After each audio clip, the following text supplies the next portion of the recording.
Bismillahirrahmanirrahim. Assalamualaikum warahmatullahi wabarakatuh.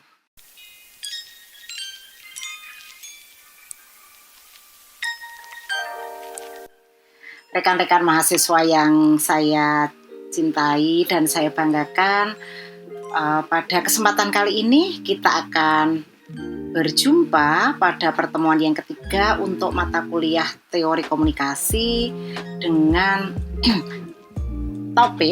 dengan topik kita akan bicara tentang transmissional view, yaitu tradisi komunikasi, yaitu komunikasi sebagai transmisi pesan.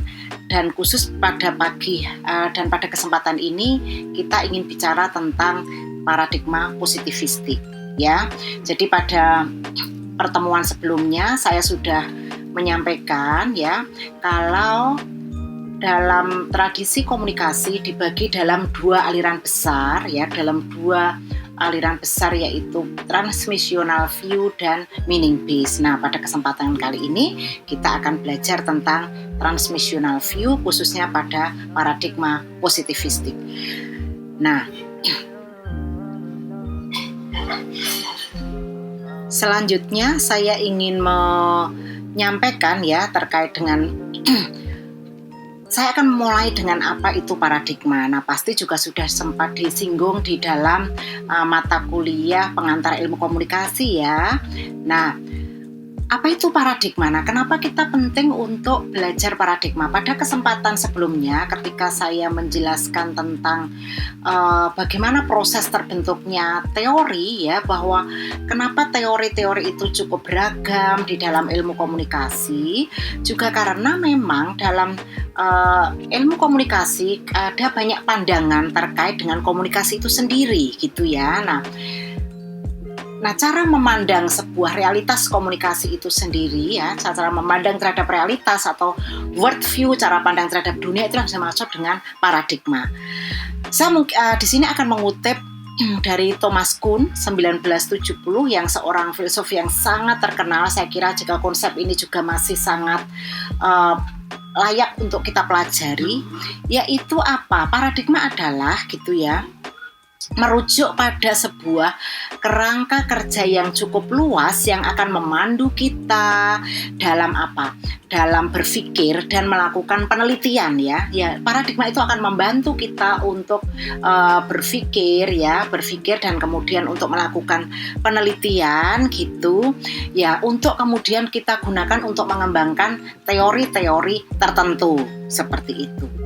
Nah, itulah kenapa kemudian nanti di dalam paradigma positivistik ini, karena cara pandang kita terhadap realitas komunikasi yang berbeda, maka akan menghasilkan teori-teori juga yang berbeda dengan paradigma yang lain, seperti itu. Nah, kemudian kalau kita bicara tentang paradigma, banyak juga, ya, kita bisa mengutip banyak referensi-referensi, gitu. Jadi kalau kita misalnya salah satunya juga bisa melihat pada Guba and Lincoln yang dia menulis buku tentang Handbook of Qualitative Research, gitu, ya. Dia mengatakan bahwa dianggap paradigma itu sebagai a basic set of belief or worldview. Jadi serangkaian pandangan kita, gitu, ya, pandangan nilai keyakinan kita, ya, keyakinan dasar dari seorang peneliti, seorang akademisi, seorang ilmuwan, gitu, ya, atas dunia yang kita kita hidup di sini, ya, atas sebuah realitas tentu saja. Kalau saya bicara tentang world view, itu artinya adalah realitas sosial. Nah, sekali lagi karena kita orang komunikasi, ya, realitas komunikasi, realitas media, seperti itu. Seperti Thomas Kuhn, dia merujuk juga Thomas Kuhn yang digunakan untuk apa? Guide research action. Jadi untuk melakukan penelitian. Penelitian adalah langkah-langkah untuk menemukan kebenaran atau untuk menemukan pengetahuan, atau sering disebut sebagai investigasi, gitu, ya. Nah, kemudian pertanyaan berikutnya, mengapa paradigma itu penting? Ya, setelah kita tahu apa itu definisi paradigma, maka kemudian berikutnya saya ingin bicara tentang mengapa paradigma itu penting. Paradigma itu akan memberikan kita para ilmuwan termasuk teman-teman ini ya, teman-teman yang belajar terkait dengan ilmu komunikasi ini, belajar tentang ilmu ya, memberikan kita sebuah keyakinan dan akan menentukan kita, sekali lagi para akademisi, para peneliti gitu ya, dalam melakukan kajian-kajian. Nah, ini tentu paradigma ini akan mempengaruhi cara analisis kita, akan mempengaruhi apa yang kita kaji, akan mempengaruhi bagaimana kita mengkaji, dan juga bagaimana hasil kajian itu akan kita interpretasikan atau akan kita tafsirkan, akan kita analisis menjadi sebuah teori seperti itu ya. Jadi sekali lagi bahwa paradigma ini mengapa penting ya, karena akan menjadi landasan kita, sekali lagi landasan kita yang akan mempengaruhi apa yang kita kaji, kemudian bagaimana kita mengkaji dan hasil dari yang kita kaji atau kita analisis gitu ya. Oke, itu terkait dengan mengapa paradigma itu penting. Nah, yang ketiga, sekarang kita melihat pada apa sih pandangan atas komunikasi atau realitas komunikasi ya, realitas sosial seperti itu. Nah, sekali lagi seperti yang sudah dijelaskan dalam mata kuliah sebelumnya, misalnya di pengantar ilmu komunikasi dan juga di awal pengantar mata kuliah saya di teori komunikasi itu, bahwa di dalam komunikasi kita sekali lagi menganut dua aliran besar atau pandangan besar atas komunikasi itu. Yang pertama adalah komunikasi sebagai transmisi pesan, dan yang kedua adalah komunikasi sebagai produksi makna atau meaning base. Nah, paradigma ini, aliran yang berbeda ini sekali lagi akan mempengaruhi kita cara melihat realitas komunikasi, cara kita menganalisis, dan tentu hasilnya gitu ya. Saya kira jelas. Nah, selanjutnya kalau kita tadi bicara tentang kan tadi ada dua pandangan yang besar tadi ya, transmissional view dan meaning based. Nah, di situ kemudian dari dua besar itu kita akan membagi menjadi tiga.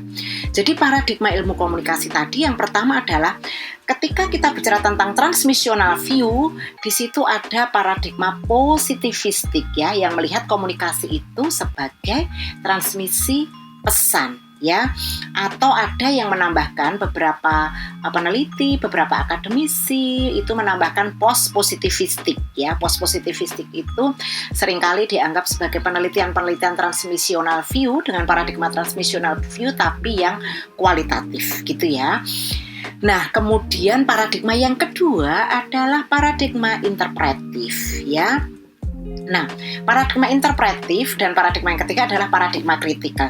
Dua paradigma ini, baik interpretif maupun kritikal, berada dalam satu rumah, yaitu komunikasi sebagai produksi makna atau meaning base. Nah, nanti kita akan pelajari dalam pertemuan berikutnya, baik paradigma interpretif atau paradigma konstruktivistik dan paradigma kritikal.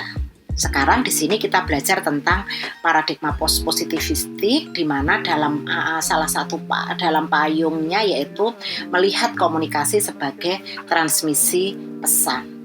Nah, sekarang kita fokus ya ke paradigma. Dalam kesempatan ini memang kita akan belajar tentang asumsi-asumsi dalam paradigma positivistik. Nah, karena melihat komunikasi itu sebagai transmissional view, maka kemudian dalam risetnya, dalam penelitiannya ya dia akan bicara tentang validitas penelitian, seperti halnya bahwa penelitian itu harus valid. Kemudian dia melihat validitas eksternal, validitas internal, seperti itu, harus objektif seperti itu. Dalam penelitian paradigma post positif itu ya harus objektif, siapapun yang melihat harus sama dilihatnya, cara melihatnya harus sama. Misalnya saya melihat realitas itu ketika dilihat oleh orang lain, maka kemudian juga harus sama gitu. Itu dalam paradigma positivistik. Nah, Kemudian beberapa asumsi yang ada dalam paradigma positivistik tadi, ya, bahwa peneliti itu harus dapat mengamati kejadian atau fenomena tertentu yang telah mereka pelajari dan digeneralisasikan, gitu ya. Penelitian dalam paradigma positivistik itu akan digeneralisasikan dan diharapkan dapat juga diaplikasikan di tempat yang lain, seperti itu. Nah, kemudian dalam paradigma positivistik itu asumsinya adalah dia harus, gitu ya, dalam paradigma positivistik itu karena dia tadi objektif, maka model-modelnya bisa jadi juga metode-metodenya misalnya eksperimen. Kemudian dalam paradigma positivistik itu juga mengasumsikan bahwa risetnya itu harus memberikan kemanfaatan, gitu ya. Jadi ilmu itu memberikan keuntungan, gitu. Ilmu itu harus bisa memberikan keuntungan dan manfaat. Nah, kemudian kalau dari sisi ontologisnya, gitu ya, dia bicara ontologisnya itu ontologi realisme naif, yaitu kecenderungan manusia untuk percaya bahwa kita melihat dunia itu secara objektif, dan bahwa kalau dia tidak setuju dengan pendapat kita, dianggap kamu tidak kurang informasi nih atas hal ini, kamu tidak rasional nih, kamu bias nih, gitu. Itu pandangan-pandangan dalam paradigma positivistik, seperti itu. Bagaimana dalam melihat ilmu. Nah, dalam pandangan ini, ya, asumsinya pandangan paradigma positivistik ini yang di transmissional view itu dia percaya sekali lagi bahwa teori ini bisa bersifat universal, bisa berlaku di mana saja dan dapat diterapkan dalam konteks yang berbeda. Artinya dalam paradigma positivistik asumsinya konteks itu tidak penting, ya, karena harus bisa digeneralisasikan, kemudian harus bisa menjadi sebuah nilai yang universal.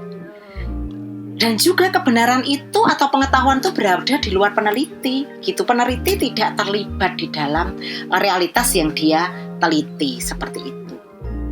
Nah, dalam paradigma positivistik ini juga percaya akan hukum sebab akibat, pengaruh efek. Kalau ada pengaruh, maka pengaruhnya seperti ini harus berefek seperti ini.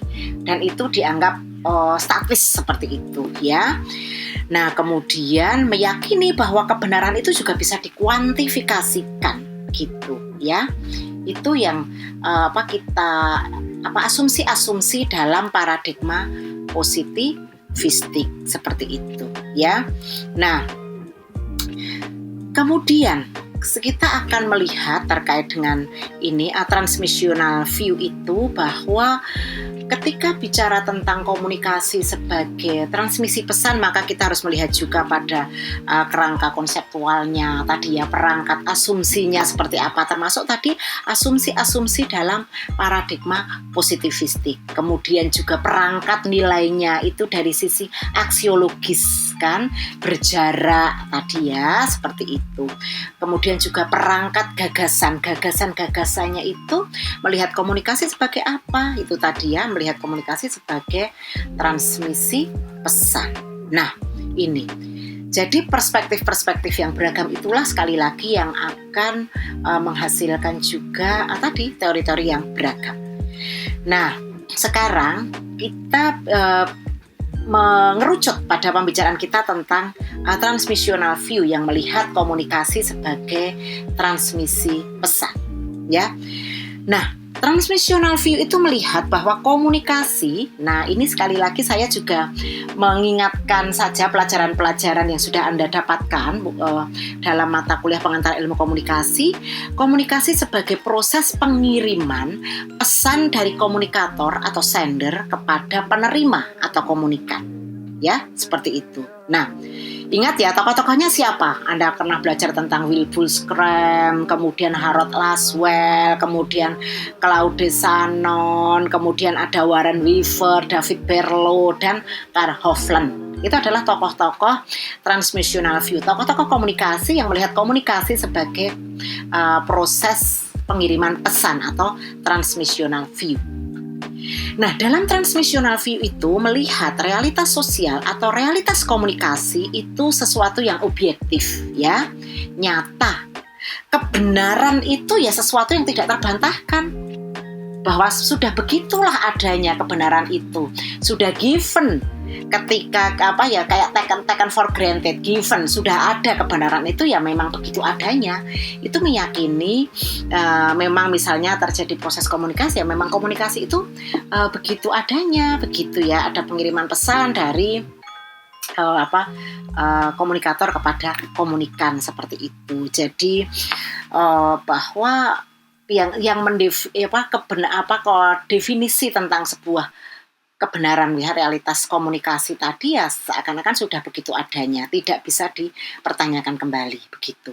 Nah, setelah kita melihat itu apa itu transmissional view, sekarang kita coba melihat apa sih model-model yang diperkenalkan oleh para tokoh-tokoh tadi. Misalnya ada beberapa model yang bisa kita ingat kembali, modelnya Shannon and Weaver misalnya yang terkenal dengan pendekatan informatifnya.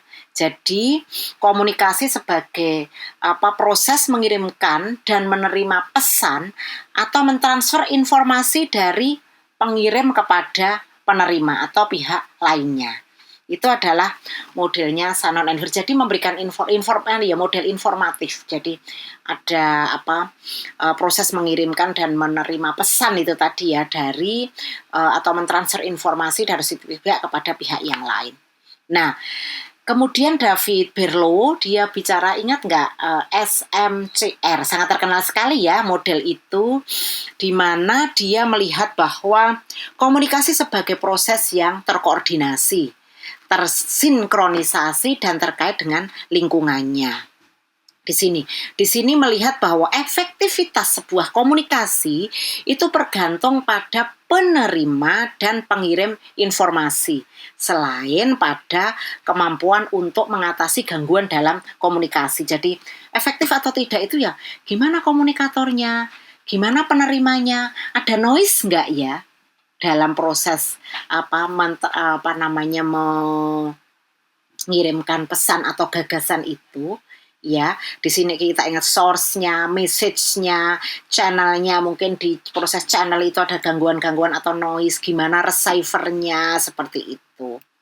Nah, model yang lain yang bisa kita ingat kembali adalah modelnya Wilbur Scrum. Ini saya kira juga Bapak komunikasi yang sangat terkenal ya, bahwa proses komunikasi ini dua arah yang memungkinkan penerima dan pengirim itu gitu ya saling bertukar peran gitu ya sebagai komunikator dan komunikan ya.